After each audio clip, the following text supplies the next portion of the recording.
Bem, obrigado, irmã Lúcia. Poder sentar, irmãos. Mais uma vez, boa noite, a paz. Amém.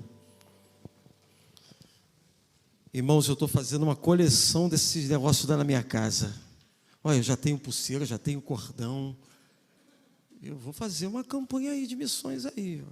Se alguém achou, depois procura o pastor. Senão o pastor vai levar também outra vez para casa. Quem perdeu, tá bom? Tá aqui, tá bom? Obrigado, irmã Vânia. Irmãos, deixa eu fazer uma perguntinha para vocês aqui, rapidinho. Você poderia responder para mim não, para todos nós que estamos aqui? Eu vou direcionar a pergunta aqui. Agildo, não sei por que você pergunta Agildo, né? Falo para Agildo, você poderia nos responder o que seria o pouco de 10? O que seria o pouco de 10 para você? Isso. Muito? Tá, tudo bem, mas vamos pensar em números mesmo. O que seria o pouco disso? De 1, 2? Pode ser 1? Tá. O que seria o pouco, Lúcia, de 20 para você?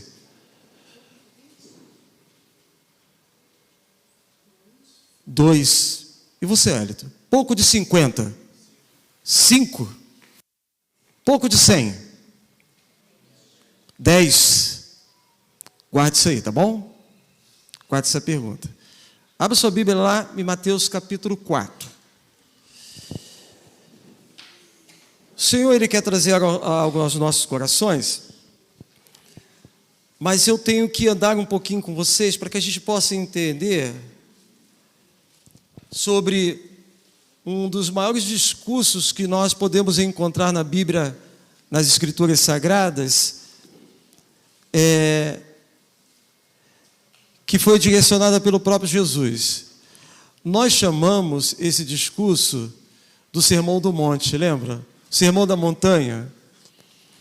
Quando você para ver todo o texto, você encontra coisas magníficas dentro desse texto. Só que quando eu e você, quando nós vamos avaliar ou buscar mais dentro das Escrituras Sagradas, e eu procurei fazer isso, eu encontro aqui no texto de Mateus capítulo 4, o momento que muitos de nós que estamos aqui também conhecemos, que é exatamente a história da tentação de Jesus Cristo. Quando Jesus foi conduzido, o texto diz que ele foi conduzido, ele foi levado pelo próprio Espírito, e a gente encontra Espírito letra maiúscula, podemos dizer pelo próprio Deus, ao deserto, para ser tentado pelo diabo. E ali ele jejuou durante 40 dias, 40 noites, teve fome, e essa fome gerou ali uma oportunidade vista por Satanás de tentá-lo. Você já parou para pensar quando Deus ele te leva ao extraordinário?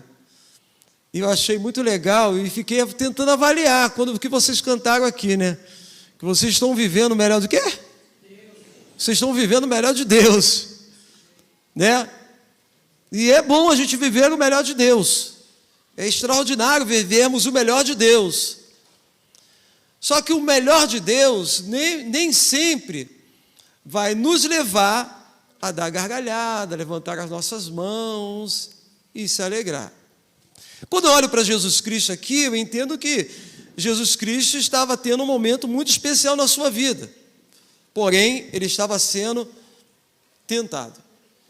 E nessa tentação, ele olha para o próprio Satanás e usa da seguinte fala no verso 4. Está escrito, não só de pão viverá o homem, mas de toda palavra que sai da boca de Deus. A questão é, eu e você, nós estamos se alimentando das palavras de Deus? Eu e você estamos se alimentando dessa palavra? O texto dá continuidade aqui.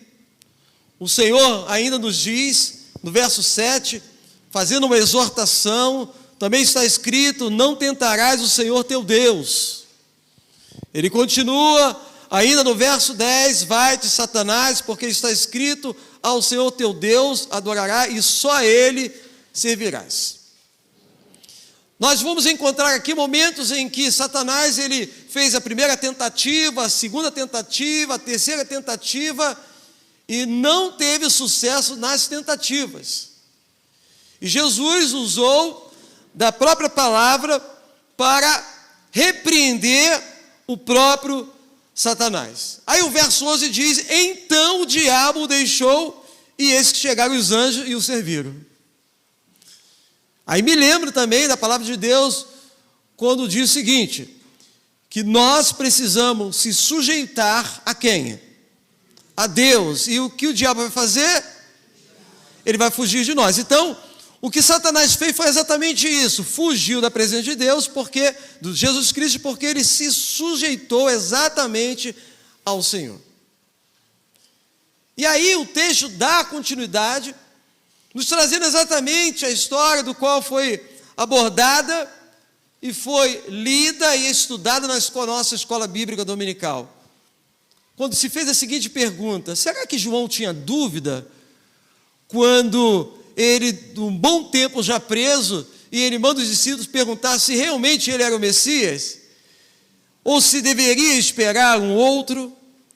O verso 12, Jesus, porém, ouvindo que João estava preso, voltou então para a Galileia. Volta para a Galileia, e ali ele dá continuidade ao seu ministério. E dentro dessa continuidade, o verso 13, ele diz, desde então começou Jesus a pregar e a dizer, arrependei-vos porque é chegado o reino dos céus. Arrependei-vos, porque é chegado o reino dos céus. E Jesus continuou andando, caminhando, e no verso 19 ele disse, vinde após mim, e eu vos farei pescadores de homens. São só palavras de Jesus Cristo. O Senhor fazendo um convite, e nesse convite aparece quem? Aos discípulos. Os discípulos que foram escolhidos, preparados pelo Senhor para dar continuidade à sua obra. Logo depois disso tudo, nós vamos encontrar aqui, irmãos, lá no verso, coloca aqui para a gente aqui, Mateus capítulo 5, verso 1. Nós vamos encontrar aqui um momento em que Jesus, ele decide então reunir uma multidão de pessoas, e quem era essa multidão? Aquelas pessoas que eram os discípulos, os futuros apóstolos, pessoas que necessitavam de cura, pessoas que precisavam de milagres. Essas pessoas seguiam Jesus, ouviram falar de Jesus e começaram a seguir Jesus. O verso 25 ainda do capítulo anterior, não esse aqui, diz, e seguia uma grande multidão da Galileia. E essa multidão que o seguia porque almejava, desejava, queria alguma coisa de Deus. E Deus, ao perceber que as pessoas estavam se aproximando dele, ele faz exatamente o seguinte, ele vai até um monte, as pessoas estão à sua volta e ele começa a ministrar e falar. O que Jesus ele começa a falar? Ele traz o discurso do Sermão do Monte. Ele começa a falar o que pode, o que não pode, o que devemos fazer, o que não devemos fazer. Ele nos mostra, quando você for perseguido, o que é que você tem que fazer. Ele fala sobre os seus sofrimentos, ele fala sobre as suas lutas, ele fala sobre as suas lamentações. E aí chama os discípulos e fala que a igreja precisa ser sal, a igreja precisa ser luz. Também fala que no monte desse sal existe o sal insípido, que só serve para ser pisado. Irmão, tudo isso me chama uma grande atenção a respeito do discurso de Deus. Porque dentro disso tudo, eu quero abordar apenas um pequeno texto, um pequeno versículo de toda essa história aí. Eu quero te convidar a você ir lá no capítulo 7, quando nós vamos encontrar lá a continuação do Sermão da Montanha. E quero fechar com você nessa noite apenas com 2 versículos. E esse versículo me chamou a atenção e quero compartilhar com você. Ele tem tudo a ver com a pergunta que eu fiz nessa noite aos irmãos. O verso 13 e o 14 desse texto, ele diz: entrai pela porta estreita, porque larga é a porta e espaçoso o caminho que conduz à perdição, e muitos são os que entram por ela. E porque estreita é a porta e apertado o caminho que leva à vida, e poucos há que a encontre. Ele diz, pouco. O que é pouco de 10? 1? Então somente 1 consegue encontrar esse caminho. 2? De 20? 50? De 5? E se for de 137 membros, irmãos? Quantos conseguem entrar por essa porta estreita? Você parou já para pensar nisso já? E se fosse avaliar 200 membros da igreja, quantos vão entrar por essa porta estreita? Depois de um imenso discurso falando do que se podia, do que não podia, as orientações bíblicas, o direcionamento do próprio Senhor, mostrando também a condição da igreja como sal, como luz, o nosso papel, falando sobre os discípulos, aqui ele traz essa orientação. Ele diz, entre pela porta estreita. E entrar numa porta estreita, irmãos, não é algo muito fácil. Você já tentou entrar no seu carro, principalmente se for um fusquinha com uma mochila nas costas? Já tentou fazer isso? O carro todo apertadinho, você pegar uma mochila nas costas, você tentar entrar? Talvez você não consiga. Você tem que fazer o quê? Tirar a mochila. Você já parou para pensar que muitas coisas já estão impedindo você há muito tempo de entrar nesse caminho estreito? E pelo simples fato de acharmos ou pensarmos, não, eu não posso abrir mão disso, então eu prefiro entrar no caminho espaçoso. Mas o caminho espaçoso, ele diz que leva para onde? Para perdição. Olha o convite do Senhor. Entrai pela porta estreita. E ele explica por que devemos entrar pela porta estreita. Porque larga é a porta, e não só ela é larga, mas ela é espaçosa. O caminho que conduz à perdição, e muitos são os que entram exatamente por ela. Porque não desejam abrir mão daquilo que está te atrapalhando. Pense você, se o seu emprego estivesse atrapalhando você de entrar pela porta estreita, você abriria a mão do seu emprego?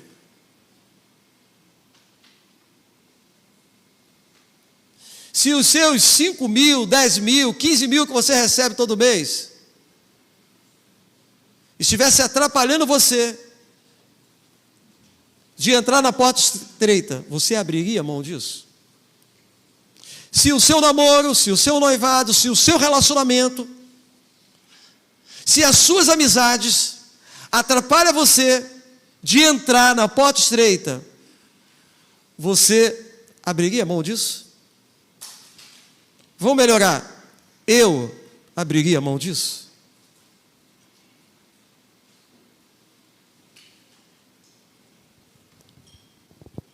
Entre pela porta estreita.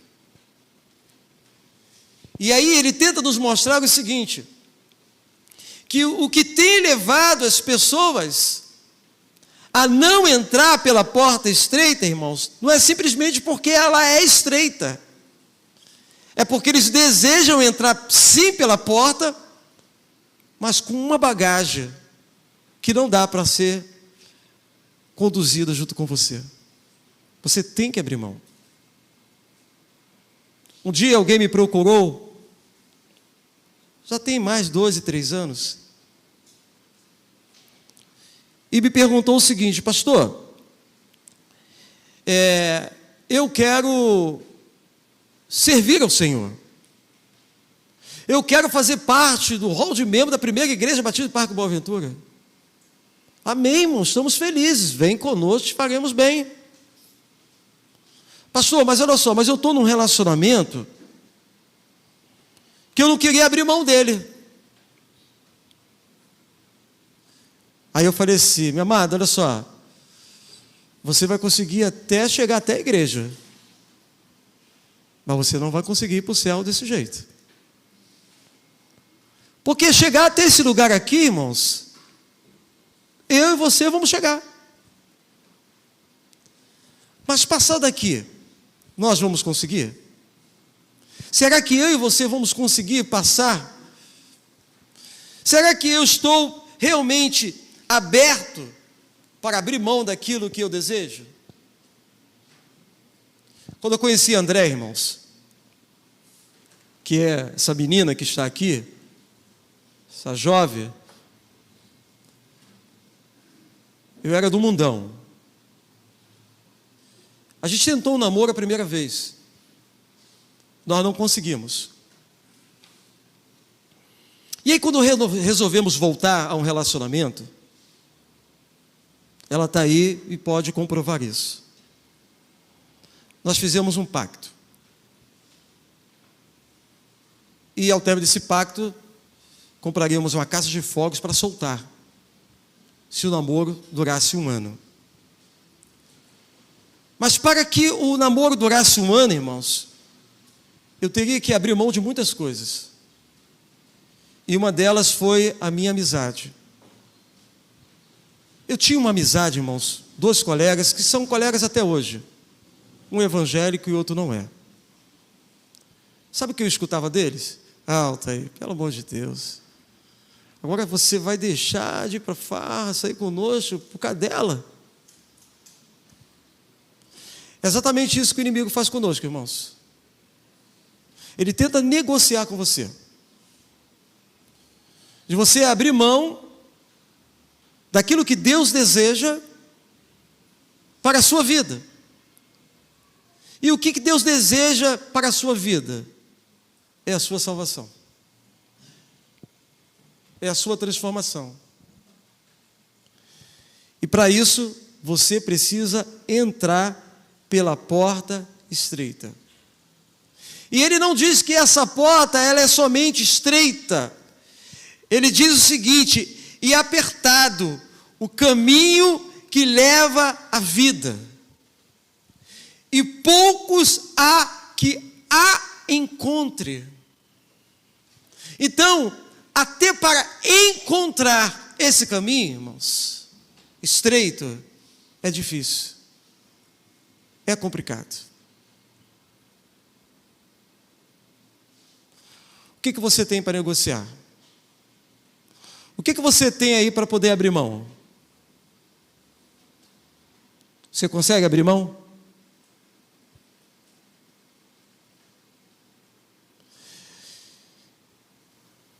Vamos imaginar, quero exagerar, se Deus dissesse para você, Cristiane, olha só, Cristiane, minha filha, você quer me seguir? Você tem que abrir mão do seu filho. Se Deus dissesse isso para você, Raquel,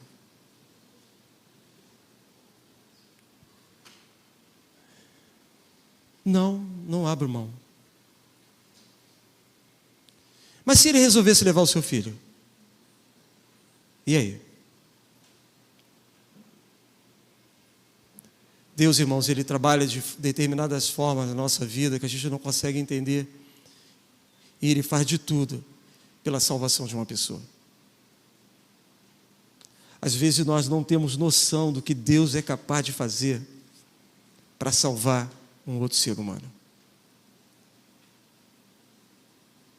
Mesmo que isso nos roube lágrimas, mesmo que eu fique triste, mas Ele é capaz de fazer. Ao final desse texto, o texto diz o seguinte, verso 28 e 29.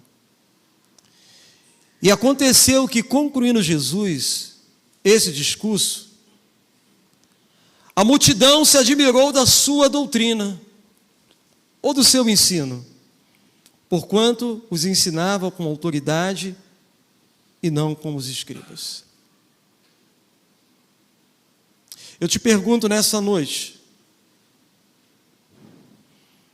o que você tem para poder abrir? Você abriria a mão do teu emprego? Abriria a mão do seu emprego? Pense nisso. Você abriria antes?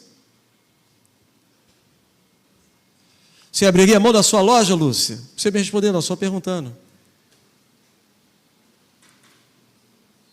Você abriria a mão da sua casa, André?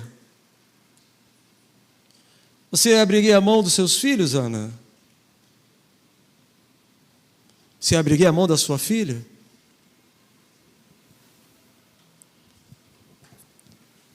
Deus, Ele abriu mão do seu Filho Jesus Cristo e a sua salvação.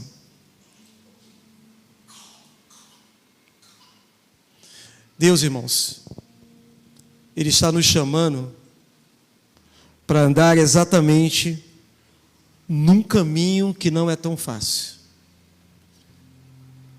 Eu não digo nem tão, ele é totalmente difícil. Como é difícil, Cris, abrir mão das nossas vontades. Como é difícil abrir mão dos nossos desejos. Como é difícil abrir mão dos nossos maiores sonhos, irmãos. Como é difícil. Por isso que ele diz, eu estou te chamando para andar num caminho estreito e apertado. Eu já quero te dizer que são poucos aqueles que entram por esse caminho. E quando eu perguntei para você o que era pouco de 10, você falou para mim que era um só. E quando eu olho 127 membros, irmão, 130 membros, se eu fosse trabalhar pelo cálculo que vocês falaram para mim, 130, somente 13 conseguem entrar por esse caminho, que é muito difícil. Caminho apertado. Não dá para me arrastar a Lúcia. Não dá para a Lúcia tentar entrar junto. Não dá para você fazer isso com a sua esposa, não. Não dá para você fazer isso com o seu filho. Não entra aqui junto comigo. Não dá. É estreito. O que nós só precisamos fazer é o seguinte: filho, olha só, está vendo o caminho? Eu vou entrar. É estreito. Me segue. Vem junto comigo. Não dá para entrar os dois juntos. Tem que entrar um de cada vez. Pai, mas olha só, pai, a minha namorada, pai, e o meu sonho, pai, isso. Filho, olha só, não dá. Se você quer entrar, você tem que deixar isso. Você tem que abandonar isso. Então, irmãos, nós precisamos abandonar os nossos pecados. Nós precisamos abandonar os nossos desejos egoístas. E achamos que esses desejos vão trazer uma alegria extraordinária. Nós acabamos de cantar aqui. Estou seguindo, quero viver o melhor de Deus.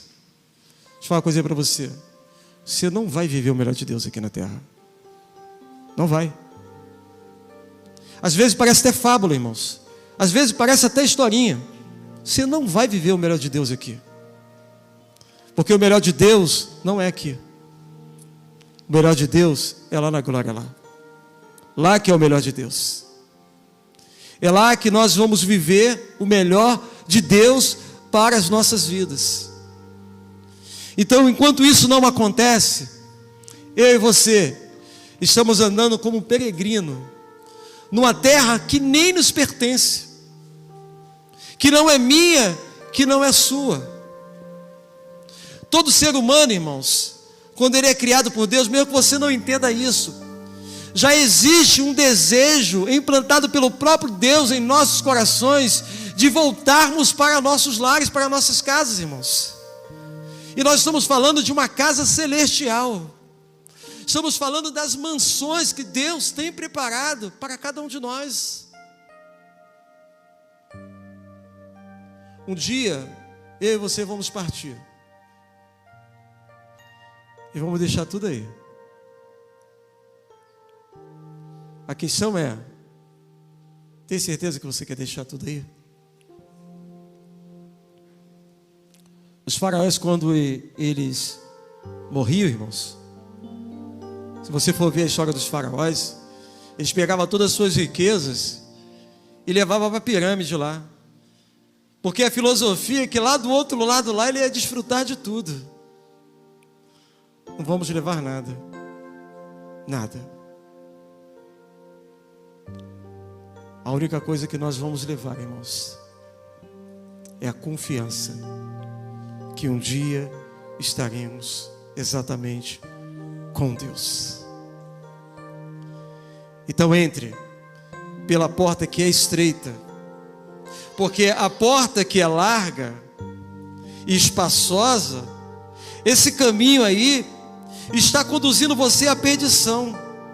E não só a você, mas muitos são aqueles que estão entrando exatamente por essas portas. E exatamente pelo fato da porta ser estreita e apertada, e é o caminho, irmãos, exatamente esse caminho pelo qual nós precisamos entrar, que nós precisamos caminhar. João 3, verso 3, diz o seguinte: Jesus respondeu e disse-lhe: na verdade te digo, que aquele que não nascer de novo, não pode ver o reino de Deus. Não dá. Já você quer ver o reino de Deus? Você tem que nascer de novo. Você quer ver o reino de Deus? Você tem que nascer de novo. E não é nascer da carne, é nascer do Espírito. Não é voltar para o ventre da mãe, mas é ser uma outra pessoa, Elita. É ser uma pessoa transformada pela glória e pelo Espírito Santo de Deus. Não é ser mais bonita e nem mais bela, mas é ser um homem diferente na sociedade. Um homem e uma mulher que as pessoas desejam e almejam ouvir de Deus. Precisamos, irmãos, nascer de novo. Feche seus olhos, por gentileza.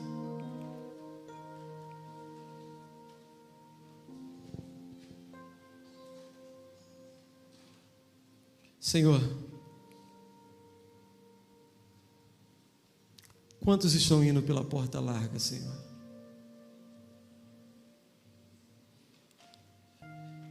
Esses seus filhos, esses seus escolhidos, que estão indo em direção à porta larga,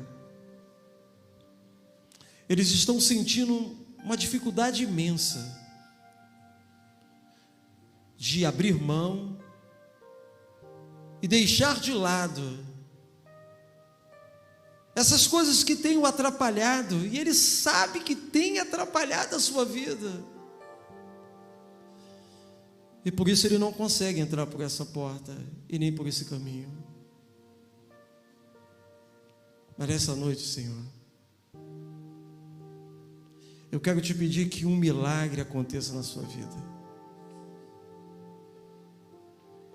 O milagre da salvação. Assim como o Senhor fez na vida de Zaqueu, assim como o Senhor fez com o ladrão da cruz, assim como o Senhor fez com inúmeros homens e mulheres. Aquela mulher que foi acusada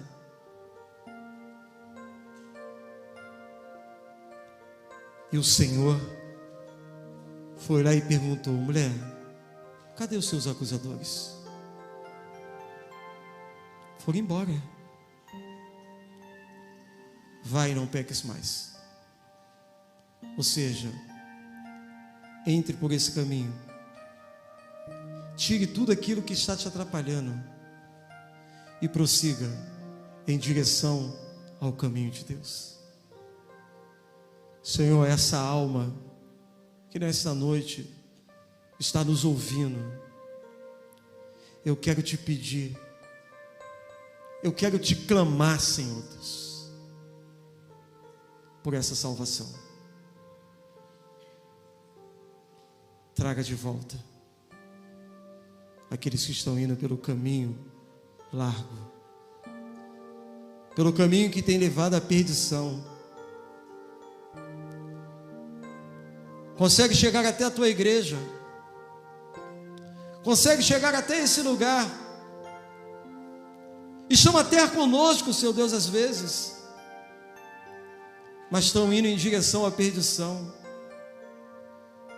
O que adianta, Senhor, se eles não entenderem a necessidade de deixar os seus pecados, de deixar as suas transgressões, de deixar as suas iniquidades, de deixar os seus vícios, de deixar os seus prazeres em prol de Cristo Jesus? O que adianta, Seu Deus, não entender a necessidade de viver para Cristo Jesus? O que adianta? Senhor, tenha misericórdia. Gere salvação, Seu Deus, nessas vidas perdidas, sem direção, vidas sem propósito, Senhor, vidas que louvam com as suas bocas, mas não conseguem te exaltar com o coração, vidas de podridão, vidas de pecado, não conseguem te exaltar e te glorificar, Deus. Estão andando sem direção.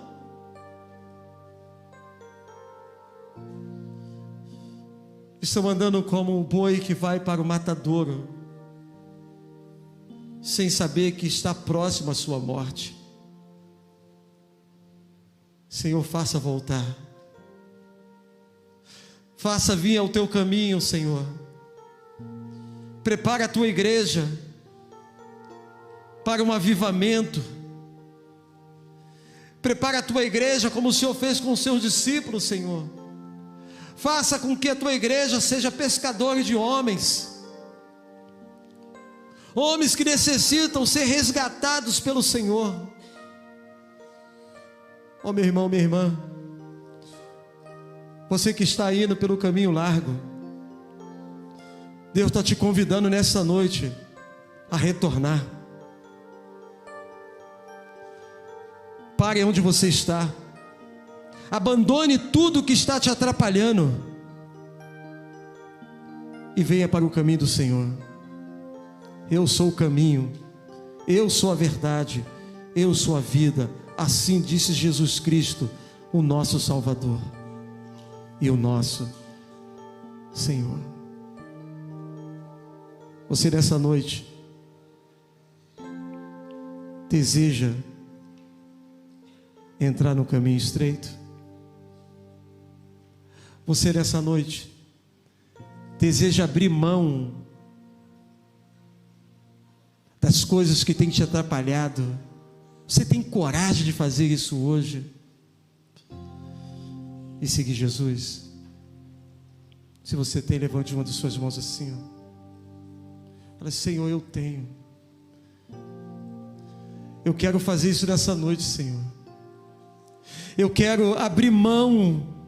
Eu quero nessa noite, Senhor, agora nesse exato momento. Eu sei que essa mochila tem me atrapalhado. Eu sei que isso tem me impedido de servir ao Senhor como eu deveria seguir.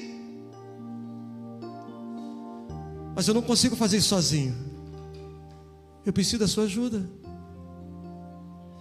Então, nessa noite, Deus diz o seguinte: vinde a mim, todos vós que estão cansados, você que precisa de uma ajuda de Deus, Ele está com as mãos erguidas na sua direção.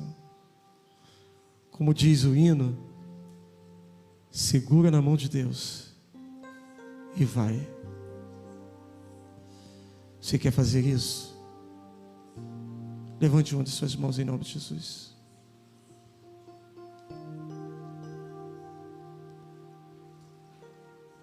Amém. Amém, crianças. Amém. Alguém aqui do meu lado esquerdo gostaria de fazer isso? Meu lado esquerdo, por gentileza, levante sua mão se tem alguém nessa noite.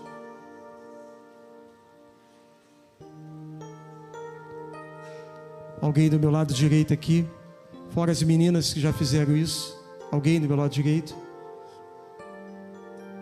Senhor, nós te louvamos e bendizemos ao teu santo nome.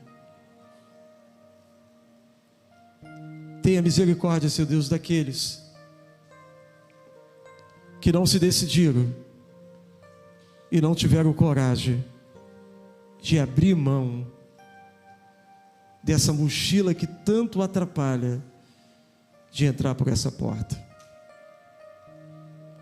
E continua ainda andando no caminho espaçoso e largo, e ao final dessa porta, desse caminho, morte e perdição. Tenha misericórdia, Deus. E se houver uma outra oportunidade, que o Senhor permita essa pessoa voltar para Ti. Esse é o nosso pedido e a nossa oração, em nome de Jesus. Amém.